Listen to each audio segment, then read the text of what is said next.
మీ కుటుంబ శాంతి, ఆరోగ్యం, ఆర్థిక అభివృద్ధి కోసం రుద్రాక్ష మహాపూజలో తప్పక పాల్గొనండి. ఇప్పుడే నమోదు చేసుకోండి.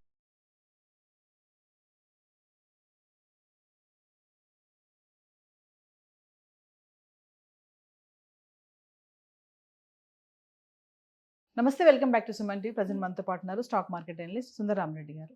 నమస్తే సార్. నమస్తే. సార్, ప్రపంచవ్యాప్తంగా చూసుకుంటే పెట్రోల్, డీజిల్ ధరలు పెరిగాయని చాలా వార్తలు విన్నాం, వీడియోలో మాట్లాడుకున్నాం కూడా. అంటే యుద్ధం స్టార్ట్ అయినప్పటి నుంచి ఇప్పటి వరకు మరి ఎంత వరకు పెరిగింది, మరి ఇండియాలో కూడా ఎంత వరకు పెరిగింది అని అనుకోవచ్చు? అంటే ఇండియాలో రేట్లు పెంచలేదండి ఇంతవరకు. అంటే ఇది యుద్ధం మీనైంది February 28. అప్పటి నుంచి ఇప్పుడు దాకా ఇండియాలో అంటే పెట్రోల్, డీజిల్ రిటైల్ అయితే పెంచలేదు, కమర్షియల్గా అయితే పెంచుండొచ్చు అంతకంత. అండ్ అన్నిటికన్నా ఎక్కువ పెంచింది అమెరికాలో అండి. 1 లీటర్ పెట్రోల్కి అక్కడ ఆల్మోస్ట్ 59% పెంచారు. 59%. అండ్ అమెరికా అనేది వరల్డ్లోనే one of the leading petrol manufacturing, అలాగే పెట్రోల్ ఇంపోర్ట్స్ కూడా అక్కడ అంతే అవుతాయి. అక్కడ రిఫైనరీస్ తక్కువ ఉన్నాయి అనమాట. అందుకని అవన్నీ ఇండియా లాంటి కంట్రీస్కి వచ్చేసి మళ్ళీ ఇక్కడ రిఫైన్ చేసుకుని మళ్ళీ తీసుకెళ్ళిపోతారు అనమాట. సో అట్లా అమెరికాలో ఇంపోర్ట్ కూడా ఎక్కువే, పెట్రోల్ ప్రొడక్ట్స్ ఎక్స్పోర్ట్స్ కూడా ఎక్కువ ఉంటాయి.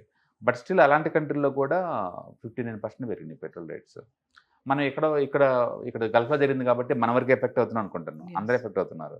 అలాగే కెనడాలో ఆల్మోస్ట్ 43% పెరిగినాయండి లీటర్ పెట్రోల్, 43%. అండ్ సౌత్ ఆఫ్రికాలో 31% పెరిగింది. అండ్ అర్జెంటీనాలో 30% పెరిగింది. అండ్ ఇటలీలో 29, యూకేలో 21, అండ్ సౌత్ కొరియాలో 17, చైనాలో 15, జపాన్లో 9%. అట్లా ప్రపంచవ్యాప్తంగా పెంచారు. 4-5 కంట్రీల్లో మాత్రం ఇప్పటికీ పెరగలేదు. ఎగ్జాంపుల్ ఇండియాలో అనుకోండి పెంచలేదు. అంటే బ్రెజిల్లో అనుకోండి ఇంకా తగ్గించారు, -3 అయింది బ్రెజిల్లో ఇంకా అప్పటి నుంచి ఇప్పుడు తెలుసుకుంటే. అండ్ సౌదీ అరేబియా పెంచలేదు, ఇండోనేషియాలో పెంచలేదు. ఈ 4 కంట్రీల్లో పెంచలేదండి రేట్స్. మెజారిటీ కంట్రీలో పెంచారు.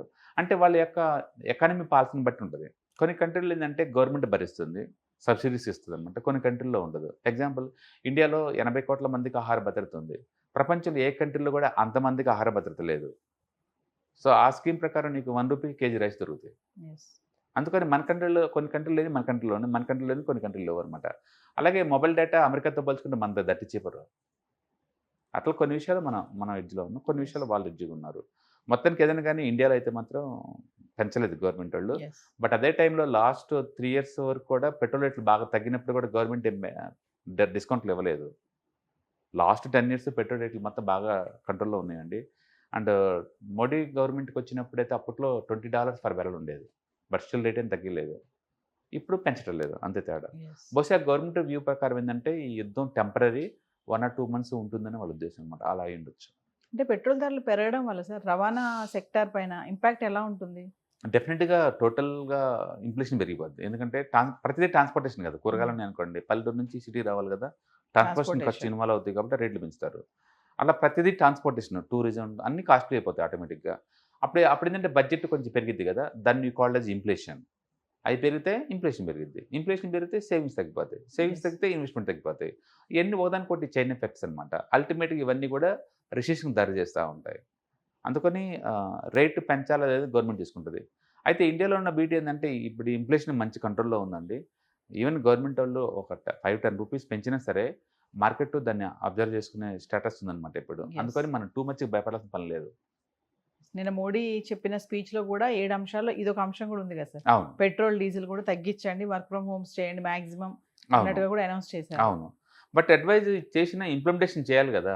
పాలసీ క్యాబినెట్ మీటింగ్ నుంచి వస్తే మ్యానిటరీ అయిపోద్ది. ఇప్పుడు గవర్నమెంట్ వాళ్ళు క్యాబినెట్ మీటింగ్లో పెట్టేసి అండ్ గవర్నమెంట్ ఆఫీసులు ఏ సర్వీసింగ్లో ఉన్నాయో వాటన్నిటికీ వర్క్ ఫ్రమ్ హోమ్ అన్నారనుకోండి, అది ఆటోమేటిక్ ఇంప్లిమెంటేషన్ జరిగింది. అలాగే ఇండస్ట్రీ వాళ్ళకి నోట్ పంపించారనుకోండి, వీక్లీ ఒక 2 days అన్న ఇచ్చేసేయండి అని, అది వర్కౌట్ అవుతుంది. బట్ ఇక్కడ పాలసీ చేంజెస్ ఏం లేవు. ఇవన్నీ మోరల్ రెస్పాన్సిబిలిటీస్, మ్యానిటరీ కాదు. వాళ్ళ మోరల్గా చెప్తున్నారు తప్ప. బట్ అంతెందుకు, మోడీ గారు చెప్పి ఇప్పుడు 2 days అవుతుంది. ఇండియాలో ఏ పొలిటీషియన్ కారు క్యాన్వై తగ్గించుకున్నారు? మినిస్టర్లు ముందుకెళ్తే ముందు 10 కార్లు అనుకో 10 కార్లు వెళ్తుంటాయి. ఎవరు తగ్గించుకున్నారు? ఎవరి రూల్ తగ్గినాయి వారం రోజుల నుంచి, 2 days నుంచి? గోల్డ్ పెళ్ళిళ్ళప్పుడు ఎవరు వాడకుండా తగ్గించున్నారు? అందుకని ఇటీవల రియల్ ఎఫెక్ట్ ఎంతవరకు ఉంటుందో మనం చూడాలి. But long term point of లో పాలసీ మేకర్స్ కదా, వాళ్ళు చూపించిన కల్లా కంట్రీ మూవ్ అవుద్ది కాబట్టి ఎంతకంత తగ్గే ఛాన్స్ ఉందన్నమాట. అంతెందుకు మోడీ గారు నిన్న చెప్పారు. అంటే ఈరోజు పెట్రోలియం శాఖ వాళ్ళు నోటిఫికేషన్ ఇచ్చారు. ఇండియాలో కనుక ఏదన్నా పెట్రోల్ నిల్వలు కనుక మీరు డెవలప్ చేస్తే మీకు గవర్నమెంట్కి ఇవ్వాల్సిన రాయల్టీని తగ్గించుకుంటా ఉన్నారు గవర్నమెంట్ వాళ్ళు. ఓవర్నెట్లో జీవో పాస్ చేశారు. అంటే గవర్నమెంట్ దగ్గర నుంచి స్పీడ్గానే ఉన్నారు. అంటే గవర్నమెంట్ వాళ్ళు కూడా లోకల్ ప్రొడక్షన్ పెంచింది, ఆల్మోస్ట్ 50% పెంచారు. Local productivity. అంటే గవర్నమెంట్ వాళ్ళు స్పీడప్ చేస్తున్నారు. పెట్రోల్ డీజిల్కి ఆల్టర్నేటివ్ ఎన్ని రకాల ఛాన్సులు ఉంటే అన్ని రకాలు వీళ్ళు ఎంకరేజ్ చేస్తున్నారు.